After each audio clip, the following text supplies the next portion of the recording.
Hey everybody, this is Robot See, Robot Do. I'm Adam, And I'm Federico Palacios. and we're here to talk about human joint and finger tracking for robot imitation learning in dexterous manipulation tasks. So just to cover an overview of what we'll be talking about, first we're going to cover our research pipeline, and then after that we're going to discuss our current progress and follow with a couple of questions that we have for you. So first we have grasping objects, right? The goal of this research is to teach a robot to grab objects the way we do. So we'll be developing a database based on how people grab objects, and then evaluate how people grab objects from a robotic perspective. So first things first, we're going to be grabbing some objects. We are going to be observing a couple. First off is the cube. We're all familiar with it. It's very easy. Then the pawn. I'm sure everyone here is familiar with that. And the nozzle, which is a slightly tougher object, but we will be evaluating those three since they are known. A couple of objects that we'll be looking at that aren't known to us are, one, an egg. It's a very fragile object, so it'll be interesting to see how a human goes about picking up that object. And then a guest presenter in one of our research, Ken Goldberg, discussed some of the more challenging objects that they currently struggle with picking up, because there's not necessarily a good way for their AI to evaluate that. So what we're going to do is we reached out to Ken and asked him for one of those challenging objects and a model that they have, and we're gonna attempt to see how we grasp it and maybe create a metric based off of that. Last but not least, we have the very challenging paperclip. As mentioned in that same lecture by Ken Goldberg, it's a very difficult object to grasp, and so we'll see if we'll even be able to pick it up, despite the fact that we don't have the same capabilities with the Baxter robot. So, this project's all about the human-machine interface. Robots picking stuff up is a really difficult field, and it's not at all fully solved. Some methods are starting to achieve success rates around 80 and 90%, and things like reinforcement learning have a lot of promise. But we're seeing them plateau, and the learning becomes more and more expensive. We're having to use more and more GPU power to process these models. So, how do our tiny little brains figure this out so well and so fast? Well, we're not sure, but maybe we can use those tiny little brains to train our robots to do it a little bit better. We're really fantastic at picking stuff up. I can pick something up that I've never seen before. I can even close my eyes and toss it up and down in my hand, and I rarely drop these things. I can move it around, spin it, lose traction, drop it, catch it again, and it's really no problem. So how do we convey this information to a robot? It's maybe too difficult to have a robot look at what we're doing with our hands, so we're making this pipeline for us to control the actual robot so it can see what it's doing, and we can see what it's doing as well. So let's talk about how we're going to be recording some of this data, right? So first and foremost, we're going to grasp it using the same sort of categorization that we had for our Project 3 lab.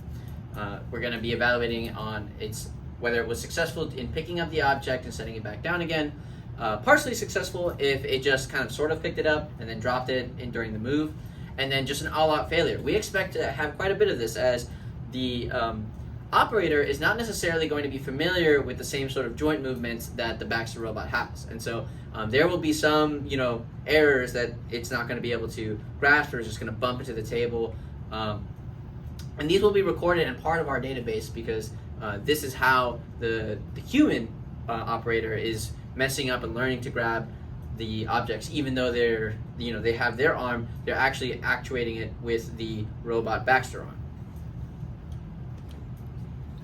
So we are proposing a couple studies to evaluate this project. The first one is the data set. So we're going to be picking up these objects. We're going to record the RBG image from the robot's point of view, and we're going to record the joint angles associated at the same time as that image. We're also going to record the width of the gripper, how open or closed it is, and the pressure that it's applying to the object. So with all of these things linked frame by frame, we're going to create this data set for each object, and that will allow us to train models on it in the future. We're then going to compare these grasps that humans choose with the other metrics that we've studied in Project 3, like the robust force closure, the gravity resistance, and Ferrari canny. So we noticed in our group that these grasps would sometimes choose points that as humans we thought were pretty dumb. They may satisfy the criteria at hand, but they didn't seem like intuitive points to us. So we're really interested to see how points that just spring into our minds as just like, that's a good idea, I can't tell you exactly why, but how those points compare to these more analytical solutions or optimized solutions. So the first study focuses on how we and our perceived a good grasp is evaluated according to known analytical metrics. The second study is regarding to how can we create our own metric for the robot to execute. So we're going to look at our database and see, okay, so this is what we think is a good grasp as people, right? You're not going to have, despite the fact that you can have force closure here and here on an object, most people will agree that you typically want to grab an object in a specific way. So using our database for every object, we're going to create a metric that evaluates how good an object is based on the successes and failures of our own grasps, right? So the first thing is to then build that metric, and then once we have our metric, we're going to evaluate that metric. We're going to have the robot, Baxter, execute grasps based off of the metric that we designed. And so just like in Lab 3 where we have the three Ferrari canny, robust force closure, and gravity resistance metrics, we're going to have our own metric and have the robot execute grasps and evaluate those grasps based off of the metric that we've designed. So now we're going to introduce some of the current progress that we have in the hardware domain. For our joint tracking, we've made some custom hardware. We're tracking the hand with a haptic force feedback glove that I designed last semester. And then we're tracking each of the joints with potentiometers.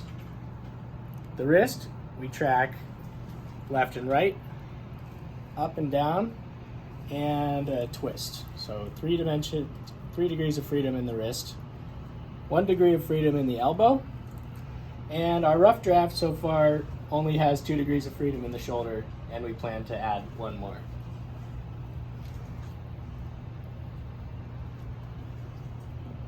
All of these joints on every potentiometer has a mapping to the Baxter robot. That's what we'll be using to execute these grasps on a robot. However, this is not a one-to-one mapping since the Baxter does not have the same degrees of freedom and the same number of joints. So we'll be using MoveIt's forward kinematic features to create the end effector position that we desire. So there are 2 types of limitations that we'll be tracking. One is the operator's limitation. So the operator won't be able to extend his shoulder arm all the way up, so they'll be maintained at a 90 degree, nor will they be able to extend the arm backwards behind them. They'll be restricted to a space in front of them in that workspace that's designed there. As far as the robot, the workspace of the robot will be limited and constrained by known parameters such as the table height, the ceiling space, and things like that, so that way we don't have an accident where the operator asks the robot to extend into an object. One interesting thing we were able to do by using all this hardware that other approaches fail to accomplish is we can provide feedback. If the robot gripper has the appropriate sensors, which we plan to embed, it can measure the force applied to the object. And that force can be transmitted into this glove, which has motors that can simulate that force on the wearer's hand. So in this way, as we're picking up objects, we'll actually be able to feel what the robot is feeling and get that extra human sense that allows us to really choose those good grasps over ones that might not feel quite right. The operator will be able to see what the robot sees by just observing a monitor that is connected to a camera screen and that's what they'll be observing when they attempt to make a grasp. They won't be looking at the object directly with their own eyes. Last but not least, we've got a few questions for you. First off, we need to make sure that we can create mesh files for new objects that we are planning to grasp. We're a little bit unfamiliar with the try mesh functions and how easy it will be to port in a new object. So would any object file work for project 3, or were pawn and nozzle files like specialized or set up in a specific way in order to run that lab? If any of you guys evaluating us happen to have this answer, please feel free to reach out to us.